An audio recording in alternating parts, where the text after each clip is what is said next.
Hey everybody, welcome back to Love Letter. And I'm going to go with some final thoughts now, but as I mentioned, these are some very special final thoughts today because I am joined by a very special guest, Mark Thomas from Melbourne, Australia. Say hi, Mark.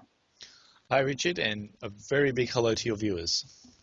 Oh, thank you. And all the viewers, thank you too. Now, Mark was one of my backers on Kickstarter, and he actually backed at the co-host option. This is something I've been really excited to try for a while. And so I'd like to say thanks in advance to Mark as my guinea pig. This is my first attempt at doing this. We'll see how well I record with Skype. Unfortunately, Mark does not have a webcam, but I will be putting his picture up. Boink, there it is.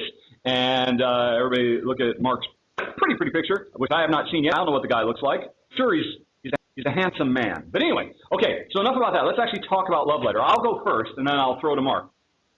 Jen and I, we actually got to play this, came in the mail. This is so cheap. I think this was like €5 or €6. And I should say, it doesn't come just in this bag. It actually comes in a blister pack, so it's like a properly packaged thing. You open up, you throw away the blister pack, and then you've got this portable little pouch you can take with you anywhere. To the point of this game, you can take it with you anywhere. It's so portable. It's only 16 cards and a few need the cubes if you don't want to carry those around. And you can just throw down and play a couple of quick rounds anytime, anywhere. Very, very cool. I really appreciate that. I mean, it's basically, this game has started the micro game trend.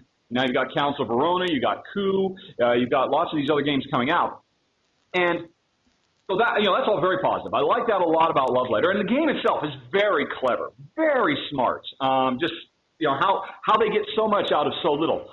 But here's my problem. We pretty much only ever get to play this game two-player. And while I actually ran through, I was actually surprised. I went the whole way through. In our experience with two-player, somebody almost always gets knocked out very, very quickly, almost randomly due to luck, either because they draw two, what, honey? Oh, yeah. Well, yeah, not that, but it's not as satisfying, we find, as a two-player game. It really feels like very much a luck fest. And if we're going to try and play something that's very small and very for a two-player game, we have lots of other options. We got lots of really great dice games. I mean, heck, in all honesty, I think I'd almost rather play Zombie Dice than this as a example of a very fast-playing, portable, two-player compatible game. However, I have very, very limited experience playing this with more than two, not surprisingly. We've only played it a couple times. And when we did play with somebody else, it was kind of, we almost got the impression that the game was kind of pre-programmed because the guy I was playing with who actually taught me how to play, he said, oh, well, you have that, well, you got to do this. If you have that, well, you got to do this. And I was like, why are we playing this game then if you already have all the options, all the permutations worked out? So, we thought it was clever, we thought it was cool, but that's my final thoughts. However, that's why Mark is here, because Mark is a big fan. Mark, tell me about Love Letter from your perspective. Yeah, I'm the opposite. I've played it mostly with 4, sometimes with 3, and I maybe only once or twice with. So yeah, always pretty much full player. And I think most people, especially I go to a lot of board gaming nights where people, maybe have played Catan or Ticket to Ride, or they haven't played anything. They've been, they're taken to the board gaming night, generally in a pub, by their partner. And they're not sure what's this boarding business about. And yeah, and so I teach them Love Letter, and especially the women, the females, fall in love with the theme as well as just the back and forth and the art. Well, the art's the art. That's all right. I like the original Japanese version better. But yeah, so yeah, that's my experience with it. A lot of people go out and buy it. I know bought it. But it's a great. In Australia, it's about $12, I think. And yeah, it does come in that nice blister pack. That's and then the nice baggie, which is great. So yeah, it's even. I mean, as Richard mentioned before, we were chatting before. Board gaming can be expensive in Australia. But yeah, so it's not that expensive at all. Yeah, and one of my friends took it on holiday to Italy, and they loved it over there as well. So yeah, it's great.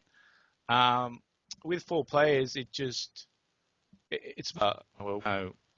my colloquialism's gonna make sense, but hit and kill kind of game. So you're not really worried about messing with people's feelings or anything like that. It's just like if you're being picked on, it's kind of funny more than anything else. Yeah. So, and you mentioned pre-programming. I don't think I've seen it played like that. It doesn't really. I mean, it's not really a strategy game. It's kind of, you can get stuffed up by luck, and there's nothing to do about that. It's just but it's so quick. You just play another round. Well, it's interesting. The guy I was playing with like that, I mean, he is he's a very smart guy, and he's very analytical. And his response was when he was kind of teaching me and Jen.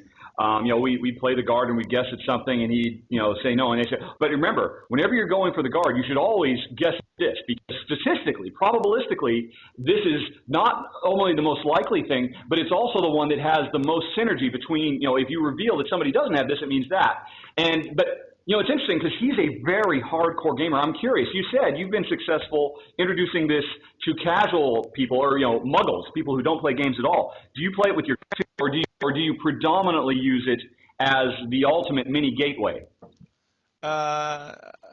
It probably started off as mainly a beginner's game to teach beginners. Sorry, but now I play it with like guys that play Terra Mystica and stuff like that, and we just make it a pick on game and have a laugh.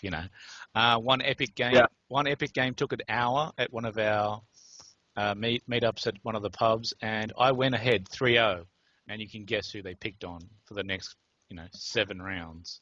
Me. Oh, of course. Oh yeah, everything directed at me. Everything directed at me. Yeah. So, and it was just it's hilarious.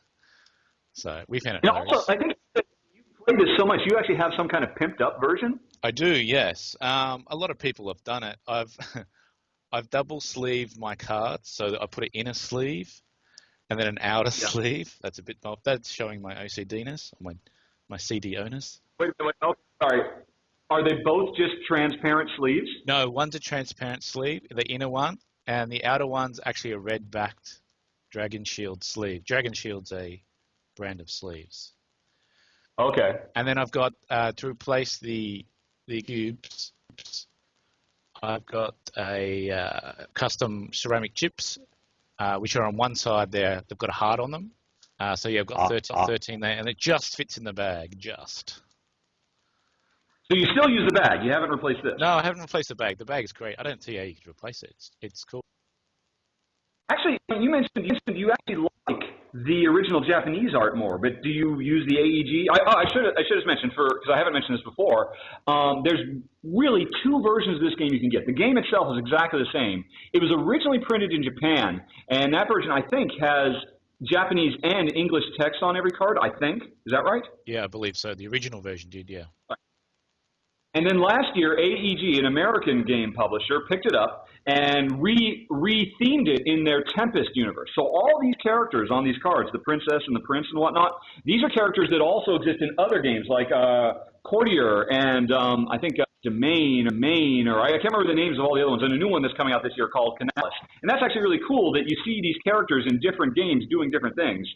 But now, AEG this year is re-releasing it, not in the bag, but with an actual box. And for that release, they are bringing back the original Japanese art. If you were recommending to somebody, which version should they get? Probably the AEG version, just because it's cheaper.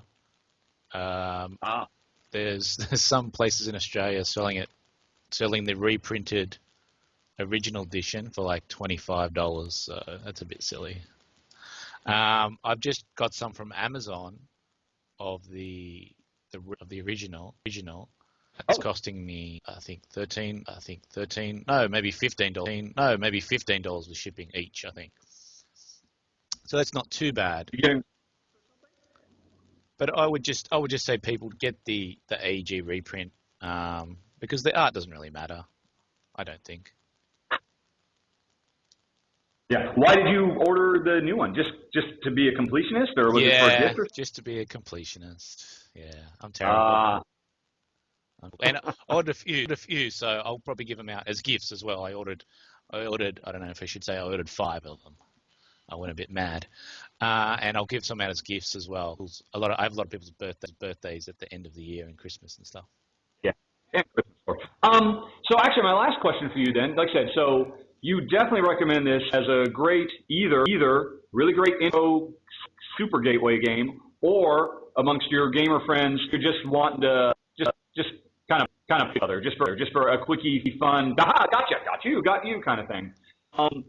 Have you played the two-player at all, and what do you think of that? Since of course my videos are predominantly focused on two.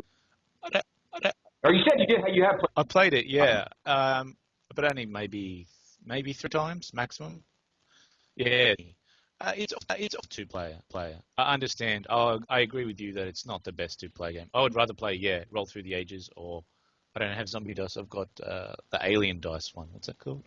Something. Oh, yeah, Martian dice. Yeah, I like that one. I like that better than zombie dice. Anyway. Yeah, I've been wanting to get that for a while actually. I mean, there's so many of these fun little push like duck games, and and they're all just as portable. But so I can definitely see what you're saying, and yeah, I mean, that's actually really interesting that in your local gaming group there are so many casuals who show up, and I guess for that this is perfect, absolutely perfect. That makes perfect sense to me. Okay, well, cool.